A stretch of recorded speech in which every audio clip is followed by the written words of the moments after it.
Final ending of What Do You Want? Other parts down below. I have already spoken to the OM face to face and explained very clearly what will happen if I find out he's in contact with her again. She has been told if I find out she's been in contact with him that I'm filing. I have been through her phone without her knowing more than a few times now and there has been no contact. And no, I'm not going to downgrade my lifestyle basically as a scare tactic to get her back. That's ridiculous. And whether they realize it or not, everyone flirts with the opposite gender. Anyone who says they don't is either a liar or clueless. I get it, life is short and you only deserve the best for yourself. Before all our problems started, she was the best. Through all my questioning, snooping, having her followed, bugging my house, etc., I still have found no solid proof that anything physical happened. And I'm not about to throw away 15 years of my life because of 2 bad years and something I don't know happened or not without exhausting every option. Wasting another 5 months means nothing at this point. A year later, after a few months, things leveled off and actually did improve. We were spending more time together and getting along well. As much as I still had that feeling that something was still off, there were no real signs of anything like there had been in the past. Things got better, but it still didn't feel like a marriage, and the last couple months the feeling that something was going on again came back. One night last week I had a chance again to look through her phone. It wasn't that I really wanted to, but that feeling was there and I felt I needed to. I looked for the usual names and numbers and found nothing, then started to look through her pictures. There I found a picture of her holding a card that had come with flowers sent to her office. I saw the name and knew it. I went back into her texts and looked at the texts between them. What I found was the two of them talking about their feelings for each other, how often they saw each other and more. After seeing all that, I confronted her and got the typical response of it's just a friend and nothing happened, but after seeing what I saw I knew without a doubt that it was BS. And to make matters worse, this time the other guy was a friend of mine and someone I have known for almost 30 years. The next morning, I contacted the other man's wife and found out that they were actually only a few days from signing their divorce papers because she had found out that he was having an affair with someone else. After going back and forth with my friend's wife and hearing what he ended up confessing to was that it had been going on for over a year, but had pretty much stopped when my wife had gotten injured a few months ago and couldn't get around much, which was when he started seeing the woman he got caught with. So now we have this whole tangled web between them which has now ruined 2 marriages, is going to affect the lives of 3 children, and has now had major impacts on countless friendships that date back to high school. I am now in the process of working with an attorney to finally end my nightmare, and just hoping that she doesn't try to fight me too much on what I want and am entitled to, although I know she's going to fight a little. Personally, I was an idiot. I always jumped the gun on confronting her before I had anything truly concrete proving anything. I tried to do my best to work on things because I thought it would be better for my son, and I thought that maybe, if I stuck it out, that things would actually improve and go back to the way they were. I should have trusted my gut and not my heart. Being that so much has gone on over the years and I've had to deal with so much, what's happening now doesn't really have too much effect on me mentally, which is good. Hopefully things go smoothly from this point and I can start my new, happier life sooner than later. The news about what happened and with who is already out. The affair happened with someone in the group of about 15 close friends who have all known each other since middle school. And after catching my almost ex-wife telling people that we are getting divorced this past weekend and hearing her tell a few that I was the cause of it, that was it for me. After driving her and my son home, I went back to the BBQ we were at and told my friends what happened and with who. Everyone was shocked about what happened and also couldn't believe how it had gone on for over a year without any of us finding out about it. He never come clean about any of them and still insists that this recent one was only a friendship. She described it as how they were both having problems with their marriages and would vent to each other and just became good friends. I told her that becoming friends or helping or talking to a friend who needs it is one thing, but lying to me about where she's going and sneaking around behind my back is an affair any way you look at it. And honestly, back then when I was snooping really hard, I never in a million years thought to look at the texts between him and her. Being that this group of friends is so close, it's not uncommon for the husbands and wives to text or call each other to make play dates for the kids or other plans to get together. And because we've all known each other for so long and have been through a lot together over the past 30 years, the trust level within the crowd has always been high. But this just goes to show that anything can happen, and it really can be the person you least expect it to be. With everything else that has gone on over the years, I knew that eventually we would divorce. But like I said a year ago, because of my son and the effect a divorce will have on him, I needed 100% concrete proof that there was more than just texting with other men, and this time I got that. As much as both of them deny ever sleeping together, they have admitted to kissing and how their friendship has been going on over a year. The texts I saw were both of them talking about their feelings for each other, how often they used to see each other before my wife got hurt, and how great they were together. Along with that, there were a few other things I found that just shows without a doubt that there was more than they admit to. But like I said, I'm not hurt. I knew I was going to find something again. I was just a little in shock about who it was with. This happened within a close group of friends who all went to middle school and high school together. When we were younger, we all played sports together, we fought together, we partied together, and everything else. As we got older, we were all in each other's wedding parties, godparents to each other's kids. We were all always doing things together and helping each other out. The trust level within the group was the highest, and no one ever had a reason to doubt that. And I think that's what made it so easy to hide this. It wasn't uncommon for the husbands and wives to talk each other, call each other, or text. Whether it was personal problems, setting up play dates, or just planning a night out, it was totally normal for anyone in the group to talk or help another spouse. What I've come to find out was that over the past year, at times when I suspected she was going to meet someone else, she was really going to meet with him. When she told me she was going to get her nails done and run some errands, she was going to meet with him. Anytime I got suspicious of something and had a chance to look through her phone or phone records, I'd look for the usual suspects or other numbers that I didn't know. There was never a reason to even think it was this person. Even after telling all my friends about all this, everyone was in shock that not only that it happened within the group, but how no one else ever picked up on it either. It really is like the old saying goes, the best way to really hide something is in plain sight. A year ago, even with everything I saw, there was never anything that was 100% yes, there was an affair. Even with everything I did see and find back then, if I had left then, there would have always been that thought in the back of my head about whether I was right or not, and if I really did do the right thing. After what I recently saw, found out from the other man's wife, there is not a doubt in my mind about what happened, and I really can move on with my life separate from her, knowing that I did do the right thing. I know it may sound stupid to some, but we've been together now for 17 years, and married close to 15. For me to just call it quits after investing 17 years of my life into something, I needed to know for myself that without a doubt it's the right thing to do. The odd thing is that I don't feel hurt by any of it this time, other than just being in shock a little because of who it was with, but I'm good. For the first time in a long time, I can honestly say I feel good, and I can't wait to just get the divorce finalized and be able to move on with my life. Clean slate, no doubts, just move on. The funny thing about the OM and my wife, when I found what I found, the next morning I texted his wife and told her that she should take a look at his phone, especially the texts between him and my wife. She called me about 5 minutes later asking what was going on, and I told her what I had found. She asked that I forward the screenshots of the text to her, and then told me that they were only a few days away from finalizing their own divorce. Now this is where it gets good. So, the OM's wife had found out that he had been seeing another woman, other than my wife. He got caught having an affair with a coworker of his. He confessed to it, so they filed for divorce. After talking to the OM's wife about him and my wife, and comparing notes on both affairs, we figured out some very interesting and funny things about all of it.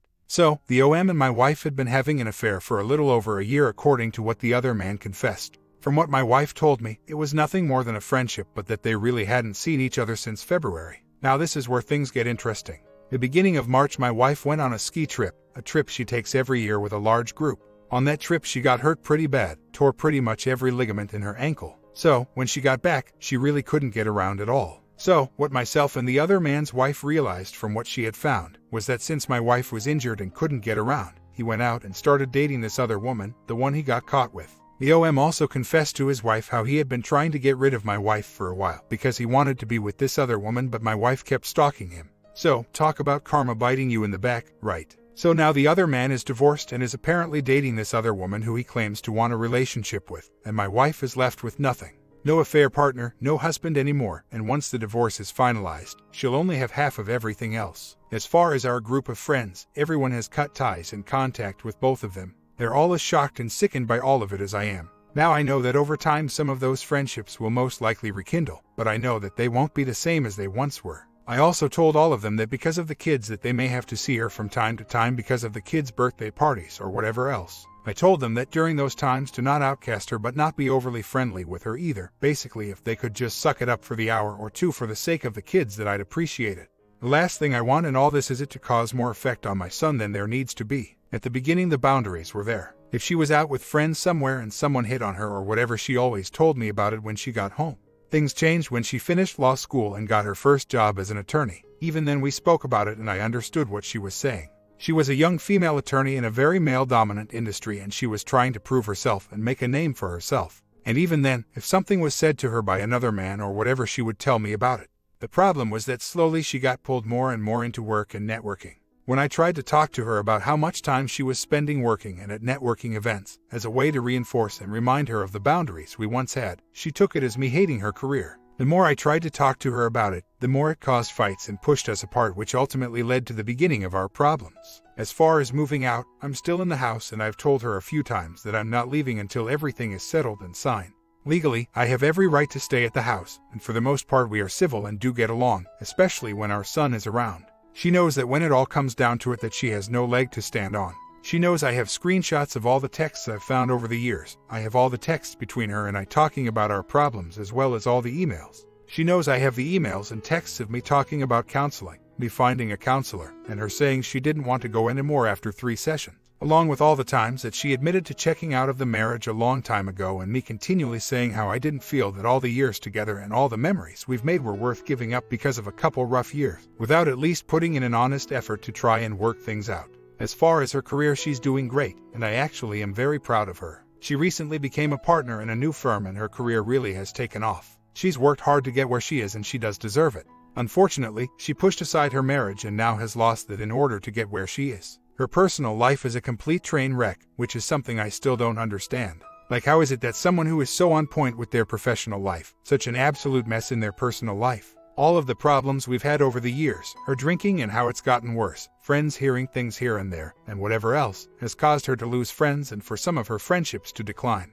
And no, with all of this she's lost even more friends and may lose even more as the news starts to spread, but none of that seems to matter to her. Since I confronted her and told her we were done, she's passed comments to me about how she still wants her, myself and our son to do things together to make memories for him. How she still wants to go on family trips that we had planned together with other friends and families this summer. Like, in her head, she honestly doesn't think any of this is going to affect anything in her life. It's just bizarre. The funny thing is that I don't even know if she knows how many of our friends know about all this. The way she's reacted to things smaller than this, I would have thought that she would have just went off on me like she's done in the past, but I haven't seen that yet. And yes, it sucks, but at the same time, after everything else I've seen and found over the last few years, I knew it was going to happen again. And like I told her, because her behavioral pattern was always the same in the past when I found out about something, I knew something was going on, and that's why when I had an opportunity to look through her phone I did. She thought she was so slick, and yes, I will give her a little credit for hiding a year-long affair with a friend right under my nose, but I knew it was only a matter of time before she slipped up again.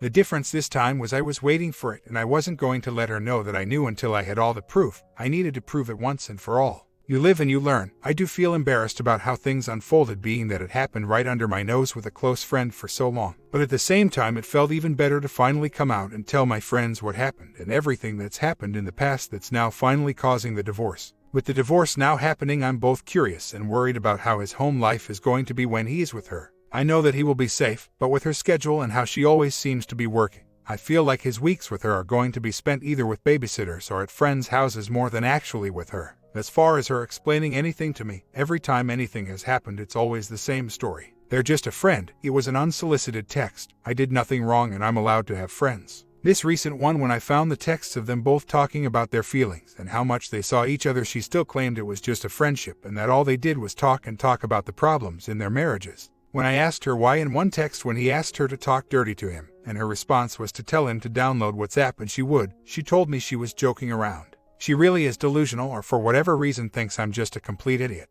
Either way, I'm done. The divorce is moving forward, and I'll be better off when everything's finally over and done with. She wants to go through mediation, but I don't think that's going to work since both sides need to be in agreement on everything for mediation to work. I've already met with a few attorneys and discussed my options, and they've all said the same thing, that it should be no problem getting 50-50 split custody of our son, and how that since she makes more than I do that I'd receive child support from her, as well as alimony for about 4 to 5 years. They also all said that since she wants to keep the house that she would need to buy me out of it for half the current sale value, and that I'm also entitled to half of her retirement. I know she's going to fight me on some things, but at the same time she knows that I have screenshots of all the text messages, emails, text logs, and everything else I've found over the years. I also have a journal I've been keeping for the last 2 years where I've documented everything, good and bad, that's happened, that she doesn't know about. But after speaking with the attorneys, if it ever came down to having to use all of that in court, a judge would have no problem awarding me everything I'm entitled to under law. So far, she has shown zero remorse to anything that's happened over the years. The only thing that I've gotten was the day after confronting her we were texting and I told her how if she had an affair with some random guy it's one thing, but she did it with one of my longtime friends. For the first time in all of this, she finally told me she was sorry, but that was it. And then she kept trying to defend herself and tell me that it was never physical. That day she also worked from home because she just didn't feel like going into her office. When I got home, I found a lot of used tissues in almost every room and house. But still, no real sign of remorse, no face-to-face apology for anything, just a simple sorry in a text. so really just need to vent here for a minute. Since the night I found the texts on my wife's phone confirming the affair just shy of 2 weeks ago now, I've been good, upset and angry but good. I even wasn't really that upset or even upset for that long, and the anger faded as well. I was able to tell and talk to friends about what happened with no issue and meet with an attorney with no issue. I've really been 100% solid with myself. But now she texted a little while ago about how she spoke with the mediator and is setting up an appointment for a consultation. We had talked about using a mediator because the process seems much easier, faster, and cheaper than getting individual attorneys involved. I figure I spoke with an attorney for myself so I could better understand what I'm entitled to and what my rights are, and I will sit and talk with the mediator to do the same and make my decision on how to proceed from there. But now it all seems to be hitting me. I don't know if it's because this is the first time since I found out about the affair that she's actually finally acknowledging everything or what, but it feels like someone just knocked the wind out me. I have no one to reconcile with her at all. She's shown me time and time again that she can't be trusted and has no respect for me or our marriage. But there's still this feeling right now of like, wow, this really is happening. As I think back over everything that's happened over the past few years, I knew that it was only a matter of time before it happened again, and how from past experience, I knew not to say anything or take any action until I knew 100% and had solid proof of an affair, which I did. But I guess that as much as I knew this day was going to come, there was still that small piece of me that still hoped that by some miracle, we were going to somehow work things out.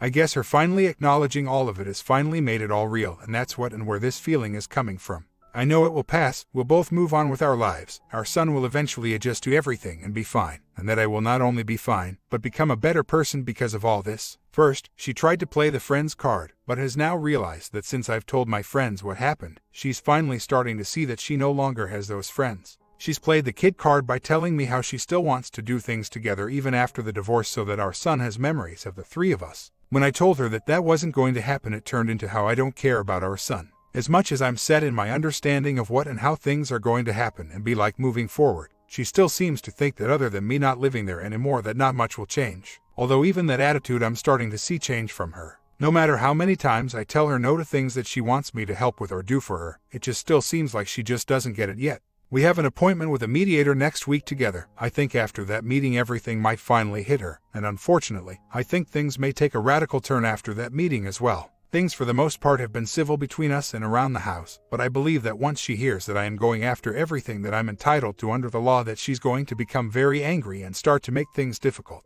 The couple times that things have come up since I told her we were getting divorced, she seemed to have the attitude that I'm going to go easy on things because of our son. I'm still not going to be difficult or ask for anything unreasonable, but I am going for every last thing that I am entitled to, which will be a major hit on her. Now here's the thing, I started an account on an online dating site recently. Basically, I started it because I haven't been in the dating pool for so long and wanted to see what's out there, what to expect, and if I still got it.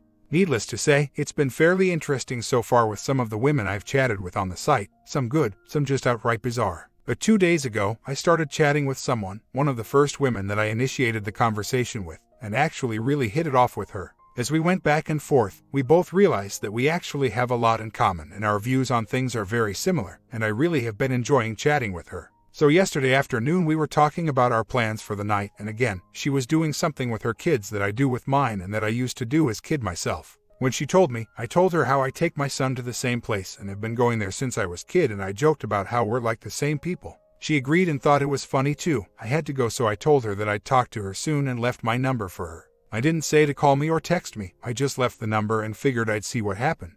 Well, later last night she texted me. We went back and forth about how our nights were and what we were doing, and it was really nice. Earlier when she had told me where she was going, I told her she should stop in somewhere because that's where I always went and I loved the place. While we were texting, she told me how they didn't go there because her kids wanted to go somewhere else. So, I responded to something else she had said and then told her that since she didn't end up going to the one place, that maybe I'd have to take her there sometime. I honestly couldn't believe I said that, but it actually felt really good, and what made it feel even better was that she said that would be fun. Now, I never said when we would go or set anything up, but we chatted a little longer about other things and said goodnight. So now the question is, am I really wrong for any of this? Is it too soon to start dating considering I'm not officially divorced yet? I really have mixed feelings about all this since I didn't expect to meet someone and hit things off so well almost right away. I set up the account kind of as a way to prep myself for when everything with my divorce was done and I was ready to start my new life. Now I have no expectations of what will happen with this woman, but we really did hit it off, and I really do want to meet her and see what happens. I guess with everything else going on, this really has just taken me by surprise, but in a good way. And now I'm just rambling, so I'll stop, but I would like a little feedback on all this. My focus right now is to get everything taken care of and get away from this woman once and for all. That's it. I know she's seeing someone else now. I just found out about that 30 minutes ago. She flew back from her parents last night. She wouldn't tell me her return itinerary, and I didn't really care, but I knew her parents were dropping her at the airport around 3 p.m. yesterday. The flight home is an hour and a half and add an airport time, but she didn't get home until 1 a.m. When I was home a little while ago, I looked at the camera footage on my surveillance system. At 12:45 a.m. a car pulled in my driveway. Her and the driver got out. He got her bag from the trunk. They met at the front of the car and talked for a few minutes. Then he put his arms around her waist and they talked some more, and then they kissed goodnight, and not just a peck. So, if she wants to try and hold me having a dating profile which was started 3 weeks after me catching her in another affair over my head, that's fine. She can do that all day long if she wants, because now I have the footage from last night. All the texts and messages from the affair, recent texts between her and 2 different men, the texts from her 2 previous inappropriate relationships, as well as video footage and audio recordings of several other incidents that have occurred over the years. My head is finally straight and my focus is locked on what I need to do. But like I said, thank you for the words and advice, and trust me, if I lose focus and screw something up for myself, I'll be the first one to come back here and admit that. So here we go on this wild roller coaster called divorce. Since we met with the mediator, we haven't really seen each other. Then she went up to see her parents again. It's actually been nice since she really hasn't been around the last 2 weeks. Then on Friday it all started. Friday morning, I got a call from her affair partner's wife telling me that my wife is reading my text messages somehow. She told me how her husband had made comments about things her and I texted about that no one else would have known about, and when she asked him how he knew all that, he told her that my wife had sent him an email telling him about all of it. The other man's wife and I talked about it for a while and how none of it really matters anyway, but that it's really screwed up that she's doing it and I need to find out how she's doing it. We talked about it, and the only reason we could think of why she's spying on my messages is to try and get some kind of dirt on me that she can use to show our friends to try and make it seem that she's not the bad guy in all this. So, after spending half the day between the Verizon store and the Apple store, we think we figured out how she was doing it. She either got into my cloud account somehow or she had gotten a hold of my old phone and was using that. When I got home, I looked for my old phone so I could wipe it clean and it was gone. There are only 3 places I would have put the phone and it wasn't in any of them, so I knew that she had taken it. I called Apple support and we took the old phone off my cloud account, activated Find My Phone, and put the phone in lost mode so the next time it gets turned on it locks up. I never said anything to my wife about all of this and just left it alone. On Saturday I called Verizon to have my phone taken off the account and start my own account, but because technically I'm the owner of the account, she's the one that has to take her phone and start a new account. She was up at her parents' house because her mother had been rushed to hospital Friday morning, so it really wasn't the right time to get into all of this. All I did was change the account settings so that she has limited or no access to anything. Apparently when I did that, the system sent her a text about it because she texted me asking what was going on. I told her that I had changed it and that she needs to remove her phone from the account when she gets back, and then I told her how I'd also like my old put back where it was as well. She asked what phone and what I was talking about, and I told her how I knew she was reading my text, and how her boyfriend sold her out, so stop denying it. She continued on with how she had no idea what I was talking about and then told me how she thinks it's time I start packing my things. I told her that legally I don't have to leave yet and I will once everything is settled and signed. Then she proceeded to go on a rant about how she wants me out, how I'm trying to take advantage of her parents and trying to get a windfall from them and all kinds of other BS. I didn't respond to any of it except to say how I couldn't believe she was accusing me of all this since her parents have nothing to do with anything, and we haven't even spoken about how we're splitting everything yet. She continued on about how she wanted me out of the house, and I just responded again about how I still have every legal right to be in the house, and how once we settle everything and sign the papers I will leave. Later that night I was out at a dinner for a friend's bachelor party, and she texted me about how I didn't water the plants she bought and again how I should just leave. I ignored the text but guessed that since she saw I didn't water the plants she bought for the house I won't be living in much longer that she was back home. After dinner and a couple drinks I left the bachelor party to go by another friend's house to shoot pool. I'm not really into strip clubs, and with everything that's been going on I wanted to be out but didn't want to out. Around 11 she started texting me again about how she didn't want me in our bed and to sleep in the guest room, and just basically a rant about everything, which I just ignored. Then a little after midnight she sent a group text to me and 5 of my friends who she knew were at the bachelor party. In the text she said how she's been texting me the same thing privately, but I haven't responded. How she doesn't want to be in the marital bedroom. How she knows I'm out drinking and feels uncomfortable and threatened. And how if I step foot in the bedroom, she will call the police on me. I responded back saying how I'm not at a bachelor party and how everyone on the text should feel free to respond however they wish. People started responding back saying how I wasn't in fact at the bachelor party, how she and everyone else knows that I'm not a threat to anyone or anything, and that it's her who's more of a threat, and how everyone knows she's just saying all this to cause problems for no other reason than to try and make me look bad as a way to save face in the divorce. She responded with more of the same BS, telling people how they don't know me, to which they responded how they've known me longer than she has, about 10 years longer. This all went on for like an hour. My only other response was telling her to just stop because she's just making herself look bad. She said again how if I try to walk into the bedroom that she'd call the police, and that was it. Everyone who was on the text but not with me were all texting me asking what was wrong with her, and all I could say was how this is what I've been living with. I got home and slept on the couch and all was good. In the morning nothing was said about it. I continued on with my Father's Day, spending most of the day just me and my son. It was great. Later in the day when we were all home, she sent me a text again about how she didn't want me in the bedroom and how she'd call the police if I came in. I just ignored it again and got the guest room set up. She can make all the threats she'd like, but there's still nothing she can do to make me leave except go as fast as she can and get things settled. I went out before she got back and put a few more cameras around the house, hidden in key spots, and I carry a voice recorder on at all times when I'm in the house. If she tries to make any false claims, it's just made her situation worse. It's sad that it came to this, as there was no reason for it, but now at least she's shown her truest colors. I can't wait to get all this done so I can finally get out.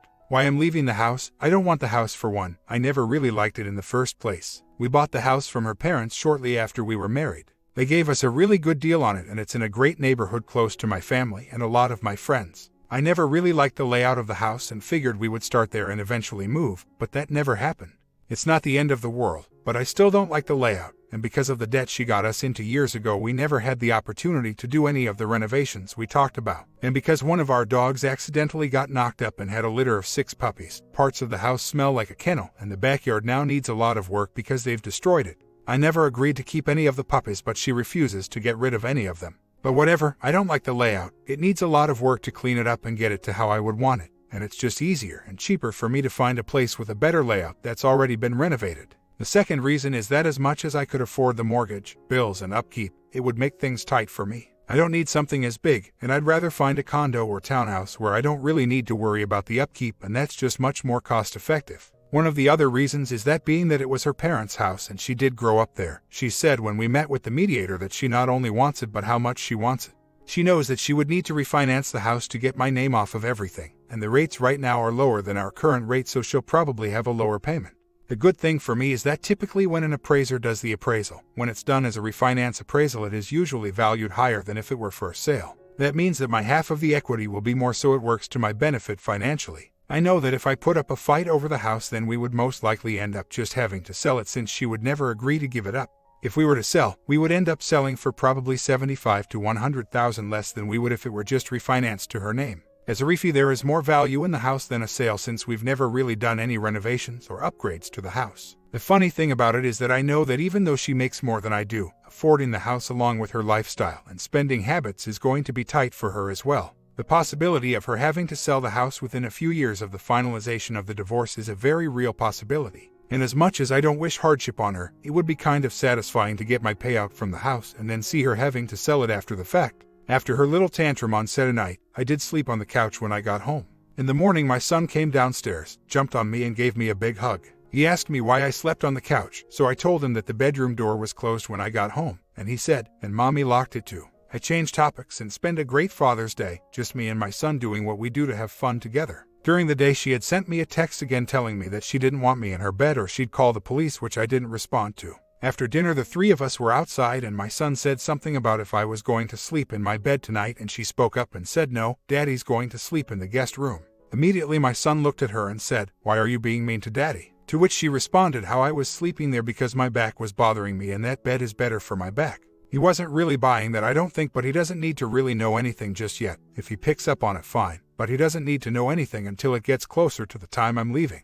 That night he said he wanted to sleep with me. She tried to get him to sleep with her, but he said no and came into the guest room with me. He's only 7, so you never know what's going to happen with him, but after I turned the lights off, he became afraid of the shadows in the room. I tried to calm him down, but nothing was working, so I finally told him to go sleep with Mommy since I know he'd be more comfortable there. I walked him in and told her how he was afraid of the shadows. I tucked him in, said goodnight, and went to go back to the guest room. He then grabbed my arm, started crying and saying how he wants to sleep with Mommy and Daddy. She started in with how I can't because my back was bothering me and I needed to sleep on the other bed. I agreed, and after a few minutes said goodnight again and went back to the other room. Yesterday, after the whole sleeping incident with our son, she seems to be a completely different person. She's been friendly and her attitude towards me is completely gone. She still wants me sleeping in the guest room, and that's fine. But maybe after the other night she's realized that all of her BS is being picked up by our son and he's seeing it as something that she's doing wrong. Hopefully that is the case, because as much as I don't plan on going easy on her at all in the divorce, I do want it to all go as smoothly as possible and get out of there as soon as I can. An update: after months now of basically living in hell, I'm finally moving out. Mediation is close to being done, and after months of her trying every little thing she could to force me out of the house, and my attorney and mediator telling me not to leave yet, I finally got her to sign an agreement excusing me from the mortgage and any expenses of the house, and how me leaving would not negatively affect the outcome of the equitable split of our finances, custody of our son, or anything else. It honestly feels like I'm about to be paroled. Over the last few months, she has just been borderline textbook psycho ex-wife. The attitude, mood swings, verbal abuse, and everything else have just been hell. She's threatened to call the police on me as a way to force me from the house. She's tried to set me up multiple times to have a somewhat real excuse to call the police on me, and has just gone full force putting me down and calling me names and everything else as a way to get me to leave. My attorney told me to just hang in there and deal with it unless it got really bad to the point that I actually felt like I was in danger, and the mediator pretty much told me the same thing, which is why I stayed as long as I did. Finally, after one of her many texting rants to me about everything going on, I told her that if she wanted me to leave so badly before all this is over, draft something up excusing me from the mortgage and all the other expenses of the house, and also have it say that me leaving will have no negative impact on any settlement or custody of our son. She drafted it up, the mediator made a few changes to it, and it's signed, so I can finally really start to move on with my life. Mediation is close to being done. All that's really left is the final agreement on how the equity in the house will be split and the actual custody schedule. Everything else was included in the agreement we signed so I could move out. Custody is going to be 50-50. All our finances with the exclusion of the equity in the house have been split, as well as any property I wanted from the house. So far things have worked out the way I wanted them to, and I'm happy. Hopefully only a couple more sessions with the mediator and everything will be settled. For anyone still at the beginning of things or in the middle of it, yes, it's tough, but there will be a light at the end of the tunnel. Do your research, know the laws in your state and what you're entitled to, and just hold your ground. In the past I have been one to lose my temper fairly easily, but through all this I've been able to hold it together and be the coolest I've ever been. Never raise your voice, never yell, and if your spouse insists on arguing something outside of the mediator's or attorney's office, just walk away. My comment: what you guys think about this ending? Did OP walk away alright, or he stayed too long in this relationship and ruined his own life? Comment down and I will prepare more relationships lessons after a quick break.